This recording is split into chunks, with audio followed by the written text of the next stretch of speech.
Hoy quiero hablarles sobre San Francisco Javier. Saben que es el patrono de las misiones junto con Santa Teresita de Lisieux. Y que es curioso porque San Francisco Javier fue un gran misionero que llegó a morir a las puertas de China, ¿no es cierto?, habiendo nacido en Navarra, en España. Es decir, que verdaderamente salió a predicar el nombre de Cristo. Santa Teresita entró a los 15 años en el convento de Lisieux y murió a los 24.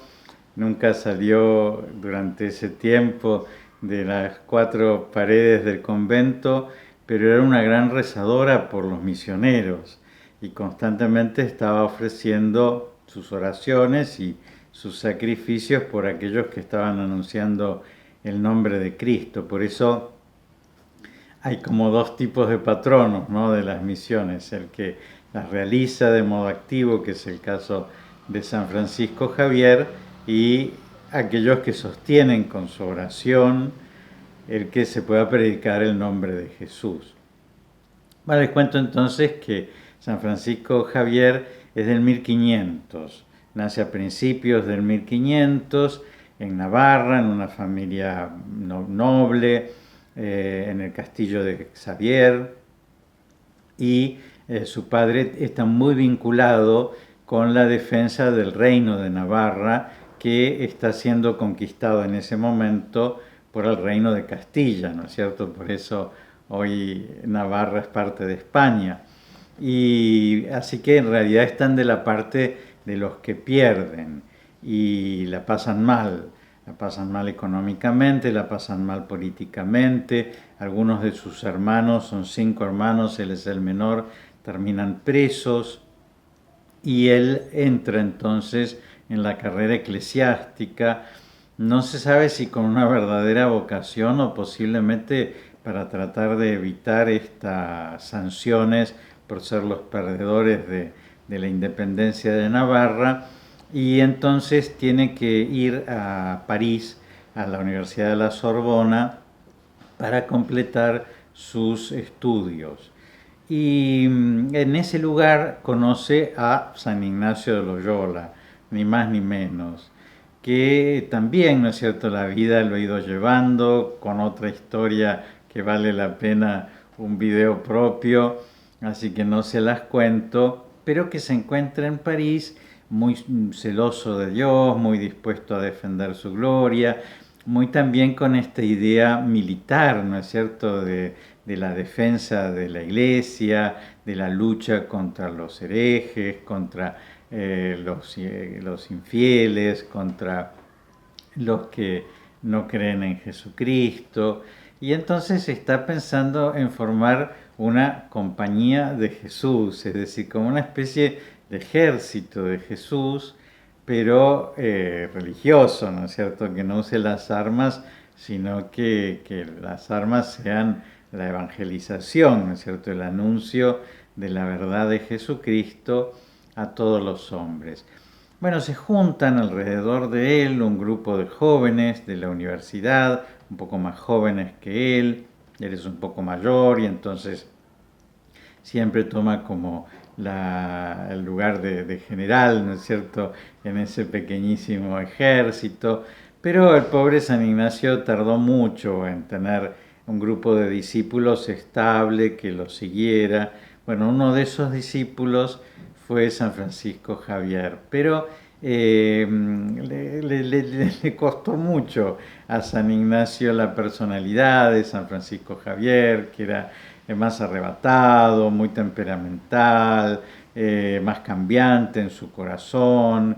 Pero San Francisco Javier se veía que tenía ese celo, ¿no es cierto?, que San Ignacio decía, bueno, el día que él ponga este celo, ¿no es cierto?, este ardor, este fuego al servicio de Jesucristo, va a ser maravilloso. Así que le dedica mucho tiempo, mucha paciencia, lo corrige muchas veces, hasta que en un momento, con otros 5 compañeros, fundan la Compañía de Jesús en París y deciden hacer una peregrinación a Tierra Santa. y eso lo hacen el voto ese en la cripta de los mártires de Montmartre, donde actualmente está la Basílica del Sagrado Corazón en París, donde se hace la adoración permanente hace muchísimos años. Bueno, en ese lugar, que se llama Monte de los Mártires, porque es un lugar donde hubo un martirio cristiano, en esa cripta ellos prometen, hacen el voto de castidad y el voto de caridad, ¿no es cierto? De amar como Jesús nos enseñó, y se deciden empezar una gran peregrinación a Tierra Santa, que no es posible porque la República de Venecia entra en guerra con el Imperio Otomano, ¿no es cierto?, lo que actualmente sería Turquía, pero que en ese momento era mucho más extenso, y que hacía imposible, ¿no es cierto?, el paso de los barcos que tenían que llevar a los peregrinos a Tierra Santa. Entonces, bueno, se reformula la vida de ellos, se organiza la ordenación sacerdotal de San Francisco Xavier, y un embajador, Mascareñas, del Reino de Portugal, le pide a San Ignacio que le mande unos misioneros para llegar a las Indias Orientales, es decir, lo que hoy sería exactamente la India, para misionar, para predicar el nombre de Jesucristo en esos lugares. Entonces ahí se da un viaje que hace San Francisco Xavier por tierra, desde París hasta Lisboa, pasa por donde está la familia de San Ignacio de Loyola para dejarle una carta que les escribe, y ahí empieza su misión ad gentes, ¿no? Es decir, su gran misionar a los gentiles, de los cuales les voy a hablar en un ratito. Pero quería leerles en un libro maravilloso que se llama El Divino Impaciente, que es de José María Pemán. Son esos libros que en un momento han estado de moda y hoy no están de moda, y sobre todo por gustos más que estéticos políticos, porque se lo vincula con el tiempo de Franco a Pemán, y por eso hoy no se lo tiene en cuenta, pero es un escritor maravilloso. Y entonces les quiero leer, es una obra de teatro que se hace muchas veces en los seminarios, porque como casi todos los protagonistas son varones, entonces es fácil el poder montarla, y porque además enardece mucho en el celo apostólico, en el celo misionero, a aquellos que estamos preparándonos para ser sacerdotes. Y entonces quiero leerles lo que es esa despedida, lo que son esos consejos que San Ignacio le hace a San Francisco Xavier. Dice: yo te bendigo, Xavier, que Dios bendiga tus hechos. A grandes empresas vas, y no hay peligro más cierto que este de que, arrebatado por el afán del suceso, se te derrame por fuera lo que debes guardar por dentro. Miran cómo lo conocen, ¿no? Que él es arrebatado, y que en ese afán de suceso, es decir, buscando los éxitos, se le derrame por fuera lo que tiene que llevar por dentro, ¿no? Lo que es el activismo, ¿no? Cuando el hecho exterior y el éxito externo vacía esa motivación de eso que es construir el reino de los cielos. La vida interior importa más que los actos externos. No hay obra que valga nada si no es del amor reflejo. La rosa quiere cogollo donde se agarren sus pétalos. Pídele a Dios cada día oprobios y menosprecios, que a la gloria, aun siendo gloria, por Cristo le tengo miedo. No te acuestes una noche sin tener algún momento meditación de la muerte y el juicio, que a lo que entiendo, dormir sobre la aspereza de estos hondos pensamientos importa más que tener por almohada piedra o leño. Miren qué lindo, que le dice que todas las noches medite sobre la muerte y sobre el juicio, lo que llamamos el examen de conciencia, ¿no? Es decir, tener en cuenta, bueno, si hoy me presentara frente a Jesús y que esa sea su almohada, ¿no es cierto? Y que más vale dormir sobre eso, ¿no es cierto? Sobre la conciencia de los propios actos que dormir sobre una almohada. Y en cambio también le dice que por la mañana haga otra cosa. Dice, cada mañana tendrás con la señora algún tierno coloquio donde le digas esos dolores secretos que a la madre se le dicen del modo más desenvuelto, que no al padre, que por ser el padre da más respeto. Es decir, que a la madre, que a la Virgen, a la mañana, le cuente sus dolores, sus soledades, su pesar de estar lejos de su patria, de hablar otro idioma, de tener que enfrentar tantos peligros, tantos cansancios.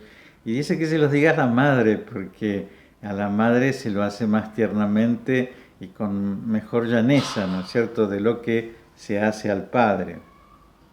Y después dice, mézclame de vez en cuando en el trabajo requiebros y jaculatorias breves que lo perfuman de incienso. Ni el rezo estorba al trabajo, ni el trabajo estorba al rezo. Trenzando juncos y mimbres se pueden labrar a un tiempo, para la tierra un cestillo y un rosario para el cielo. Escríbeme por menudo tus andanzas y sucesos, no los agrandes por vano, ni los calles por modesto, que de Dios serán las glorias y tuyos solo los yerros. Miren qué lindo cómo le enseña a sembrar de oración el trabajo y de trabajo la oración, ¿no? Porque si rezamos y no trabajamos, nos convertimos en unos pietistas que pensamos que todo tiene que hacerlo Dios. Si trabajamos y no rezamos, nos convertimos en un activista que pensamos que todo tenemos que hacerlo nosotros. Y como padre, él quiere saber, quiere tener noticias de él, y entonces dice, escríbeme. Imagínense lo que serían las distancias y los tiempos, y es la última vez que los va a ver en vida, después ahora estarán juntos charlando en el cielo. Y entonces le dice, miren esto, ¿no? Que ni agrande por vano las andanzas y sucesos, ni tampoco las calles por modesto. Es decir, que le cuente la verdad, porque en el fondo todos los éxitos son de Dios, como dice, que de Dios serán las glorias y tuyos solo los yerros. Es decir, que cuando le vaya mal va a ser culpa de su limitación, y cuando le vaya bien es porque Dios lo ha sostenido. Y entonces concluye diciendo, piensa que ya en esta vida no volveremos a vernos. Te emplazo para la gloria, que para los dos la espero, por la bondad del Señor y no por méritos nuestros. Mientras tanto, Javier mío, porque no nos separemos, llévame en tu corazón, que en el mío te llevo. Qué lindo, ¿no?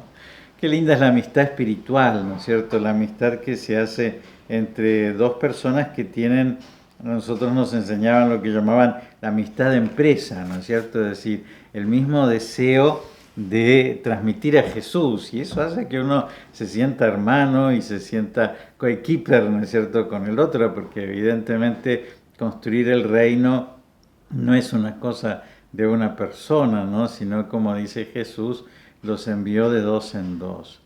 Bueno, ¿qué les cuento? Que este San Francisco Javier llega a Lisboa y de ahí se embarca para las Islas Malacas, bueno, primero para Mozambique, después, va a Goa, en la India, después están las Islas Malacas, después de ahí se embarca para Japón, así que miren, en el mapa es un viaje increíble el que él hace, Y en Japón él se da cuenta que la cultura japonesa depende de la cultura china y que entonces los japoneses nunca van a aceptar a Jesucristo mientras los chinos no lo acepten.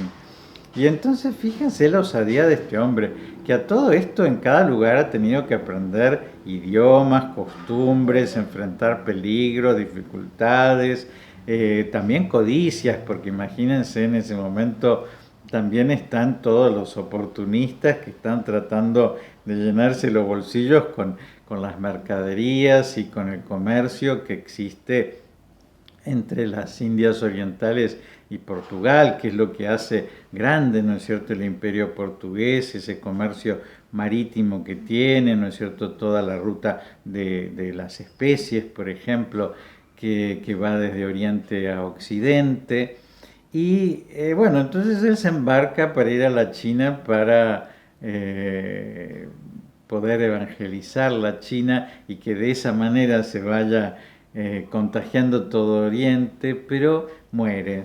Muere en una isla en donde ella puede ver a China, porque ya es parte de China, en el imperio Ming, pero muere sin poder entrar propiamente en la China continental y muere de cansancio propiamente. Tiene 45 años, es un hombre joven, pero sin embargo evidentemente se ha desgastado en el anuncio de Cristo, en los malos viajes, en la mala comida, en las enfermedades que habrán tenido en los distintos lugares, ¿no?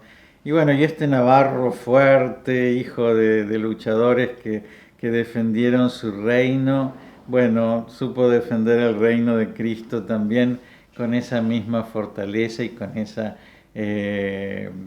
divina impaciencia, como se llama el divino impaciente, el libro de Pemán, ¿no es cierto? ¿No? Esa impaciencia por anunciar rápido, ¿no?, el reino de los cielos, porque todos los conozcan, porque todo le parecía poco y porque cualquier distancia le parecía cerca y no tenía pereza si era para anunciar el nombre de Jesús.